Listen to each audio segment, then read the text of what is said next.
Assalamualaikum warahmatullahi wabarakatuh. Salam sejahtera, salam Malaysia Madani dan salam perpaduan.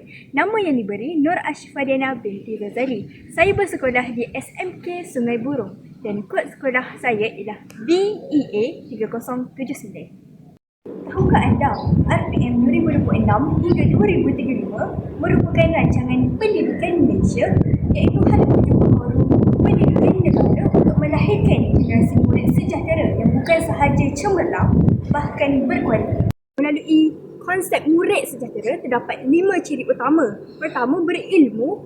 Kedua, berakhlak. Ketiga, berkemahiran. Keempat, berdaya tahan. Dan terakhir ialah berkeyakinan. Sebagai murid, kita boleh menyumbang kepada pihak sekolah dengan aktif melalui penyertaan pertandingan kokurikulum, akademik dan inovasi. Seperti contoh, penyertaan STEM, pertandingan Rocket Water Challenge dan penulisan kreatif melalui bahasa Melayu maupun bahasa Inggeris. Setiap penyertaan akan membawa keyakinan diri, malah akan meningkatkan nama sekolah. Nampaknya warga sekolah lebih bersemangat dan berjiwa kompetitif.